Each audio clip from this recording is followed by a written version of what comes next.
Bem-vindos ao nosso podcast Fala-me Direito. Aqui falamos direito do trabalho, direito da família e até direito imobiliário. Hoje vamos falar de direito da família. Diz-me, Mónica. Vamos falar sobre pós-divórcio, os namorados dos pais e das mães. Ok. Isto é, os novos namorados que surgem depois dos pais estarem separados e como é que isto pode afetar ou não as crianças, e vamos tentar perceber se podemos evitar de alguma forma a exposição das crianças a estes novos namorados. Ok. Pô, olha, isso é um tema interessante porque existem muitos casais que muitas vezes chegam até nós precisamente com esta dúvida e que querem, por exemplo, pôr no acordo aqui, impor alguns limites temporais à introdução de novos elementos, de companheiros que possam ter na vida das crianças. E, portanto, querem, por exemplo, vou dar um exemplo aqui concreto. Podemos estabelecer um prazo de duração de 1 ano para a nova relação se estabilizar e, portanto, somente a partir de 1 ano dessa relação estar considerada estável é que então podem introduzir e apresentar este novo elemento à criança. Pronto. Se isto é possível ou não, na verdade, na grande maioria dos casos, o Ministério Público não se opõe a que estas cláusulas possam existir. Agora, tudo tem a ver aqui um bocadinho com a forma como a cláusula é redigida, com o bom senso, porque nós podemos estar aqui a interferir naquilo que são direitos fundamentais também do próprio progenitor, não é? Em refazer a sua vida. Claro. E, portanto, também, ou seja, o acordo não pode, de alguma forma, atentar aqui aos direitos dos progenitores. Mas a verdade é que nós também temos que garantir, e o Ministério Público também tende a proteger e a tutelar estes interesses da criança, temos que proteger o quê? Além do superior interesse da criança, mas especialmente aqui, neste caso, a estabilidade emocional.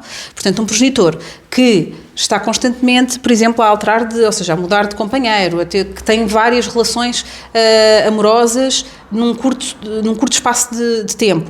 Obviamente que isso depois também vai... e que as apresenta aos filhos, e que as apresenta, não é? obviamente. Que as introduz, portanto, em casa, com quem os filhos passam tempo, claro. Assim, podem ter os namorados que quiserem. Claro, a ideia não podem estar a expô-los constantemente, ou melhor, não deviam se calhar estar a expor constantemente às crianças, não é? Novas pessoas com quais elas depois criam vínculos. Claro, sem dúvida nenhuma, ou seja... isso é muito importante aquilo que tu disseste. As pessoas são livres de ter as relações que quiserem, em simultâneo ou não.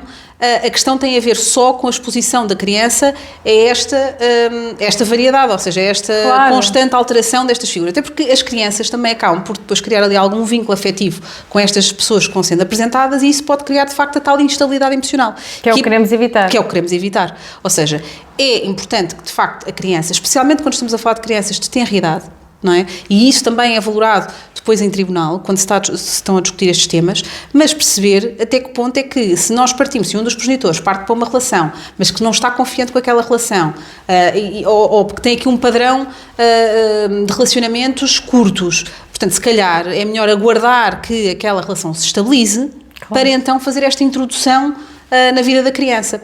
E, portanto, de facto, sim, na grande maioria dos acordos, o Ministério Público é receptivo, pode ser receptivo a estes pontos, não é? Em que ou seja, que se acordam determinado prazo para que a relação se considere estável, especialmente quando estamos a falar de crianças muito pequenas. Mas é preciso ter noção daquilo que se está a regular, é preciso ter noção da cláusula, como é que ela está redigida, porque ela não pode ser demasiado restritiva, de modo no fundo, a tentar aqui alguns direitos por parte do pai ou da mãe. Acho que é importante também definirmos aqui, esclarecermos quem nos está a ouvir de uma coisa muito importante que é, vamos imaginar um caso de um casal que se quer divorciar e que está completamente de acordo sobre tudo e mais alguma coisa. E, portanto, eles estão em condições, entendem eles, de fazer um acordo e estabelecerem eles então as regras. A verdade é que não basta eles estarem de acordo sobre as regras e quererem estabelecê-las. Este acordo tem que sempre passar pelo Ministério Público, terá de aprovar então os termos precisos do acordo e é aqui que se calhar as coisas às vezes não correm bem. Olha, esse também é um ponto muito importante que tocas, porque temos chegado e chegam muitos acordos em que os pais estão de acordo quanto a todos os pontos que lá vêm vertidos sobre o exercício das responsabilidades parentais e muitas vezes queixam-se que aquele acordo foi recusado por parte do Ministério Público. E só aí é que aqui chegam, é isso? E normalmente só aqui é que aqui chegam. Muitas vezes pressionados e não entendem porque é que aquele acordo não passou. É porque, portanto, além de haverem aqui alguns temas que são obrigatórios serem regulados, a verdade é que existem muitas cláusulas que podem ser consideradas supérfluas. Eu entendo que, obviamente, um acordo bem redigido é um acordo que tenta prever o máximo de situações possíveis para evitar depois o litígio entre as partes. É um facto. Acho que um acordo deve ser o mais detalhado possível e isso só se consegue, sem dúvida nenhuma, por acordo. Se nós formos para tribunal, nunca conseguimos um acordo tão detalhado, mas a verdade é que existem muitas cláusulas que os pais tendem a querer impor dentro dos acordos que depois deixam de fazer sentido porque são muito restritivos daquilo que é depois também a atuação por parte de cada um dos progenitores, porque não nos podemos esquecer que a criança, quando estamos a falar aqui numa lógica de residência alternada, a criança quando está com um dos progenitores, cabe a esse pai, não é, ou a essa mãe, gerir exatamente o cotidiano, é? Precisamente, e tomar algumas decisões. E, portanto, às vezes temos acordos que têm cláusulas que são consideradas supérfluas, ou que são atentatórias de alguns direitos que as partes podem ter. Portanto, é preciso ter aqui alguma cautela depois quanto à regulação e quanto aos acordos que são celebrados. E relativamente a este ponto, é um dos pontos que eventualmente pode até ser colhido por parte do Ministério Público e pode até fazer sentido, mas é preciso ter um certo cuidado e bom senso depois na redação da cláusula. Quando vamos para tribunal, se nós estamos a discutir, imaginemos a situação em que, de facto, no acordo não ficou estabelecido rigorosamente nada, que é, aliás, o mais comum, e de facto percebe-se, a mãe ou o pai percebe-se que o outro progenitor acaba por ter tido aqui várias relações em sequência e que a criança tem tido aqui contacto com várias pessoas e figuras que se apresentam como sendo namoradas ou namorados dos pais. E, portanto, tendem às vezes a ir para tribunal discutir este tema. O tribunal pode, de facto, intervir quando percebe que a criança, ou seja, que aquela instabilidade em termos de relações que os pais têm com os seus companheiros pode de facto estar a afetar aqui alguns pontos, nomeadamente em termos de desempenho escolar, em termos, por exemplo, de desenvolvimento emocional. Tudo isso, se interferir de facto com a criança e houver aqui de facto alguns alertas, o Tribunal pode definir aqui algumas regras e pode limitar e criar aqui algumas condições para que os pais possam relacionar com outras pessoas. A questão aqui também que penso que se coloca, que colocam muitas vezes, é o facto de as crianças passarem a ir, por exemplo, dormir à casa da namorada do pai ou do namorado da mãe. E isto acontecer repetitivamente com pessoas diferentes, em casas diferentes, muitas vezes em período da semana escolar, e por isso aqui também, o que é que me diz sobre isto? É um dos temas que se calhar poderia ser acolhido num acórdão e que passaria, possivelmente no Ministério Público, não?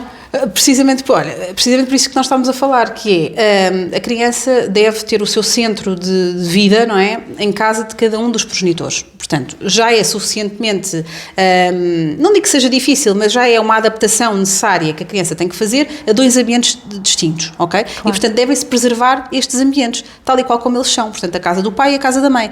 E daqui, os acordos, e por isso é que o Ministério Público tem sempre muita atenção a isto, e os tribunais, regra geral, à estabilidade da criança, à estabilidade emocional e até à estabilidade das rotinas. E, portanto, a estabilidade das rotinas passa muito também por isto. Claro, onde é que o centro, onde é que vamos dormir, o quarto da criança, o centro daquela semana vai ser passado onde, não é? Entre a escola e a casa. Portanto, tem que haver aqui algumas rotinas. Obviamente, deslocar a criança na semana em que está com o pai ou com a mãe, em que nunca sabe ou não se consegue prever onde é que aquela criança vai dormir, ora dorme na casa da mãe, ou dorme na casa do namorado da mãe, e depois no mês seguinte já é outro namorado. Portanto, isso obviamente causa aqui grande instabilidade emocional e, portanto, não é suposto, e de facto o Tribunal aqui pode intervir. Agora, portanto, o ideal é que, de facto, lá está, as pessoas podem ter, tanto o pai como a mãe, obviamente, podem ter as relações que quiserem, em simultâneo, em sequência, quantas quiserem, nada tem a ver com esse tema. Sim. Ninguém tem nada a ver com a vida íntima de cada um.